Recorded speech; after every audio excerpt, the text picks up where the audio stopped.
हिमाचल प्रदेश के मुख्यमंत्री सुखविंदर सिंह सुक्खू अपना तीसरा बजट पेश कर चुके हैं, जिस पर प्रतिक्रिया देते हुए मुख्यमंत्री के प्रधान मीडिया सलाहकार नरेश चौहान ने कहा कि वो बजट प्रदेश की अर्थव्यवस्था को गति और ग्रामीण अर्थव्यवस्था को मजबूत करने वाला था।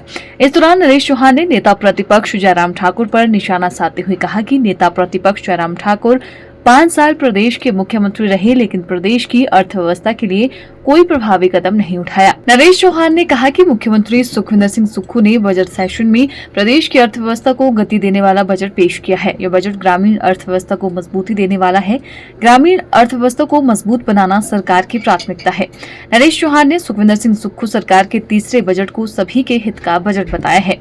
वहीं इस दौरान प्रधान मीडिया सलाहकार नरेश चौहान ने नेता प्रतिपक्ष जयराम ठाकुर पर निशाना साधा। उन्होंने कहा कि जयराम ठाकुर 5 साल तक प्रदेश के मुख्यमंत्री रहे, लेकिन उन्होंने प्रदेश की अर्थव्यवस्था के लिए कोई प्रभावी कदम नहीं उठाए। उन्होंने यदि कोई कदम उठाए हैं तो उन्हें इसकी जानकारी देनी चाहिए। केंद्र में भाजपा की सरकार है, सभी सांसद भाजपा के हैं, लेकिन केंद्र से प्रदेश को कोई भी मदद दिलाने के लिए भाजपा और नेता प्रतिपक्ष की ओर से कोई प्रयास नहीं किए जा रहे हैं।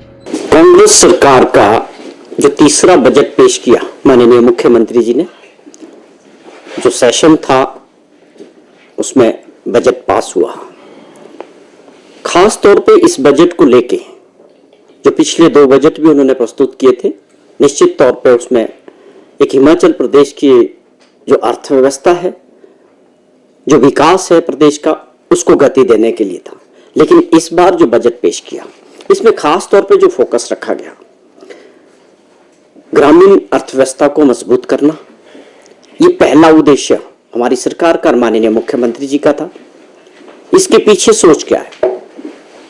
हम उन लोगों को, जो प्रदेश की 80% से ज्यादा आबादी गांव में रहती है, तो एक सोच है कि कुछ बदल के हमको कुछ ऐसे फैसले और ऐसी नीतियां बनानी है जिससे गांव में रहने वाले लोग रोजगार के लिए माइग्रेट ना करें, गांव से छोड़ के छोटे कस्बों की और शहर की तरफ ना आए। कि 6 लाख रुपए का एक ऐसा प्रबंध किया, महिला मंडल्स या युवक मंडल जो गांव में काम कर रहे हैं, जो रजिस्टर्स है, उनके थ्रू एक ऐसी योजना लाई गई है कि जो हमने एक बार मुख्यमंत्री जी हरित राज्य की बात करें कि ग्रीन स्टेट के लिए हमको काम करना है। और ये कुछ ऐसे फैसले होते हैं कि जो केवल बोलने से नहीं होंगे, ग्रीन राज्यों के लिए लगातार काम करना पड़ेगा कई वर्षों तक, तब इसके रिजल्ट्स आएंगे और राज्य ग्रीन हरित राज्य की तरफ जाएगा। साथियों के रोजगार का भी विशेष ध्यान किया गया। इसके सरकारी क्षेत्र में जो भर्तियां हैं, चाहे वो पुलिस की है, चाहे एजुकेशन डिपार्टमेंट में है, चाहे फॉरेस्ट डिपार्टमेंट में है, वो लगातार आगे बढ़ रही है। तो ये मैं समझता हूँ एक ऐतिहासिक बजट आया है। इस पे लोगों को तक ये पहुंचना है।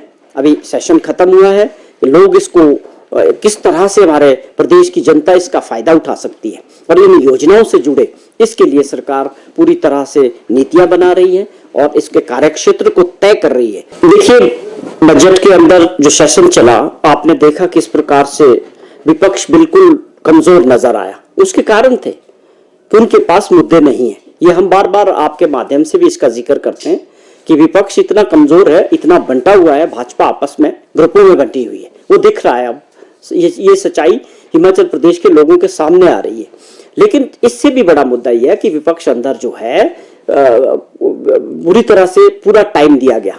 सरकार और माननीय मुख्यमंत्री का कहना था कि आप जो पूछना चाहते हैं पटल के अंदर, आपके लिए खुले तौर पे हम हर चीज का जवाब देने के लिए तैयार है। लेकिन आप सभी जानते हैं, आप लोगों ने भी कवर किया कि विपक्ष के पास कोई मुद्दे नहीं रहे। हमारा 2 साल का कार्यकाल रहा। हम इसको ये कह सकते हैं कि जिन परिस्थितियों में हमारे को ये खजाना मिला था, उसमें बड़ी तेजी से सुधार हुआ है। उसका कारण है कि मुख्यमंत्री जी के जो फैसले हैं वो जमीनी स्तर पे दिखने शुरू हुए। अगर 2 साल के कार्यकाल में 2800 करोड़ रुपए का एक्स्ट्रा रेवेन्यू जनरेट करके वो विकास में लगाया गया, तो मैं समझता हूँ ये बहुत बड़ी एक उपलब्धि है। लेकिन दुर्भाग्यपूर्ण ये रहा कि पिछले 5 वर्ष जो माननीय जयराम ठाकुर जी का समय रहा, वो दुर्भाग्यपूर्ण रहा। जिस प्रकार मुख्यमंत्री जी ने सारा पटल के सामने रखा कि कितना इनको जो है रेवेन्यू डेफिसिट ग्रांट में मिला 5 साल में, वो पूरा डेटा बजट में सारा बताया गया। और उसके अलावा जो इनको एक स्पेशल कोरोना के टाइम में पैसा मिला, या जीएसटी की जो कंपनसेशन था 5 साल का, वो भी उनके कार्यकाल में मिला। और 1 लाख रुपए का जो है पूरा हिसाब किताब माननीय मुख्यमंत्री जी ने विधानसभा के पटल में, जहां विपक्ष के लोग स्वयं बैठे थे, उनके सामने रखा कि ये पैसा आपको मिला। दुर्भाग्यपूर्ण वंश इनकी सरकार उस पैसे का सदुपयोग नहीं कर सकी, ना विकास की दृष्टि से, और उसके अलावा 1 लाख करोड़ के अलावा इन्होंने 40,000 करोड़ के करीब 5 वर्षों में कर्जा भी हमारे और आपके ऊपर ये चढ़ा के चले गए। तो ये जो पिछले 5 वर्ष इनके रहे, उसमें जो मिसमैनेजमेंट किया गया, उसका खमियाजा हिमाचल प्रदेश की जनता को, हमको, आपको, सबको भुगतना पड़ा। ये ठीक है कि अब उसको हमने बड़े फैसले किए मुख्यमंत्री जी ने, और बहुत सारी चीजों को पटरी पे लाया जा रहा है। आप देखिए बिजली बोर्ड में फैसले हो रहे हैं, आप देखिए हेल्थ के सेक्टर में फैसले हो रहे हैं, आप देखिए कि एजुकेशन में फैसले हो रहे हैं, और अर्थव्यवस्था को मजबूत करने के लिए जो भी फैसले लिए गए थे उसके परिणाम सामने आ रहे हैं। तो अब ये आगे के लिए तो करना पड़ेगा। प्रदेश की जनता को आप गलत दिशा में नहीं ले जा सकते। ये मुख्यमंत्री जी इस बात को समझ रहे हैं और बड़े फैसले ले रहे हैं। Bureau report, channel 9 Shimla.